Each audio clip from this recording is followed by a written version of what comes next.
Please welcome Paul Miller.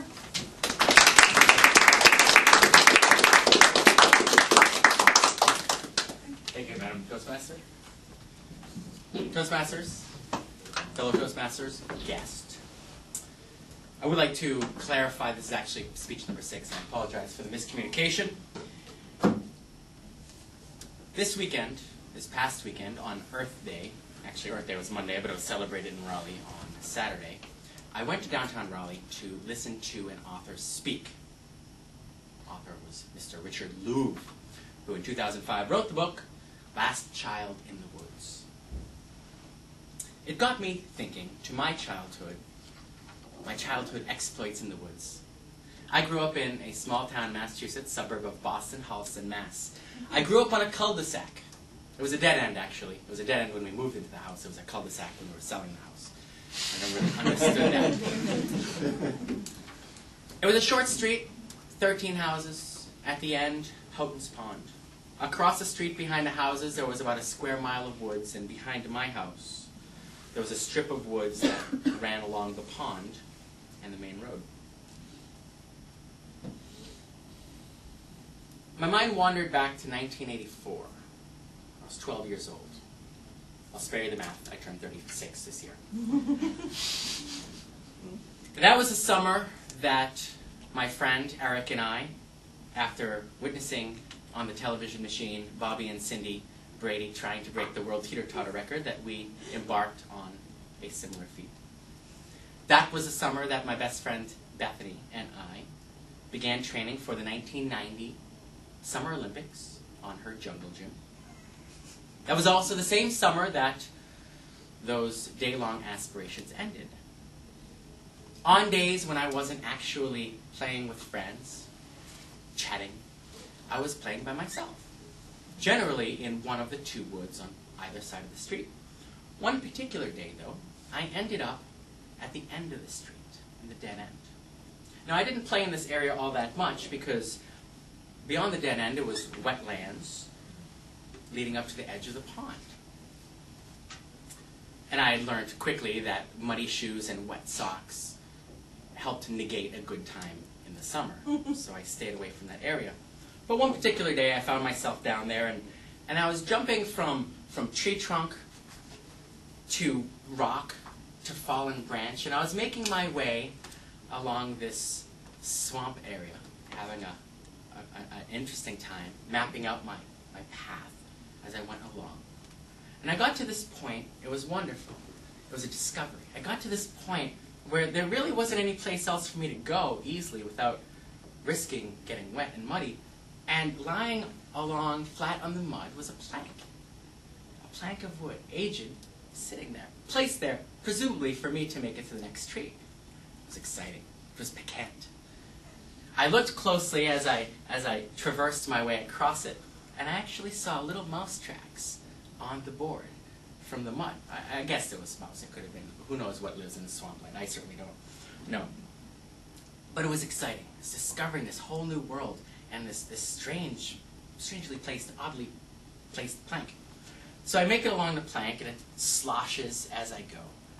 And I come to the next tree, and I round the tree, sort of hugging it, stepping on the rising part out of the water. And what did I see? But a trail of 2x4s resting on 4x4 posts. It was sort of a balance bar that was put there for me to walk across. Well, I was excited.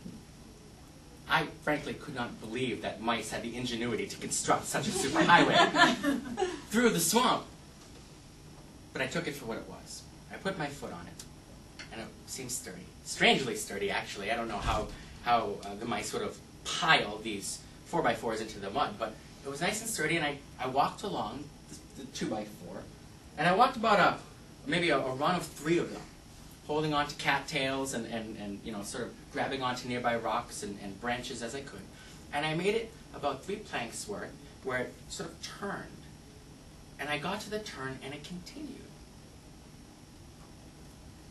Well, I went for a little while longer, very excited, discovering this path that seemingly was put there for me, that nobody else in the world knew about. And I get to this one point, I'll never forget, where the plank sort of led to a stone, a rock. And I got to the rock, and the next plank was perhaps where that cord is, and continued through the swamp. But there was that gap there, so I thought to myself, what I'll do is I'll take the plank behind me, I'll pull it up, and I did with some muscle. I pulled it up because it was resting on the stone, pried it off the 4x4, took it, and knocked it down, using my kung fu grip. Like a samurai warrior, I dropped that plank right on the 4x4, and that nail stuck right in, and I continued my trail. I'll worry about getting back on the way back. I continue the trail, and it leads me to this island. It's an island on one side with a pond, and on the other side sort of surrounded by this moat, this muddy section. This was the most wonderful place in the world for me to be.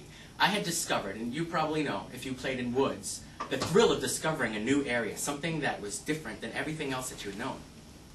And I spent the afternoon walking along that island, imagining where I would live, because this was my new home, where I would fish, where I would swim. Probably most of that time was spent me just moving sticks around and imagining my life henceforth. I spent probably half an hour sitting with my back against a tree, looking out at the pond, thinking about my day, my afternoon, and I was so proud. I'm thankful for that experience, that moment of my childhood. Richard Louv, last child in the woods, coined a phrase, nature deficit disorder. And what he does is he acknowledges the trend of kids these days spending less and less time in nature. And he cites research to show the link between that absence of nature in a child's life and all sorts of contemporary disorders that seem to be popping up. I encourage all of you to read the book. It's really interesting and insightful, really important if you have kids, if you are a kid, if you're building living spaces for kids. For those of you wondering how I made it back, I did traverse my little trail, took up the plank, turned around, going for it a second time. Unfortunately, this time I missed the 4x4, and in swinging and hitting the mud, my feet slipped off the rock, I fell on my butt, and my feet went up to my shins in the water, leaving me with a very important lesson that the best laid plans of mice and men often go awry.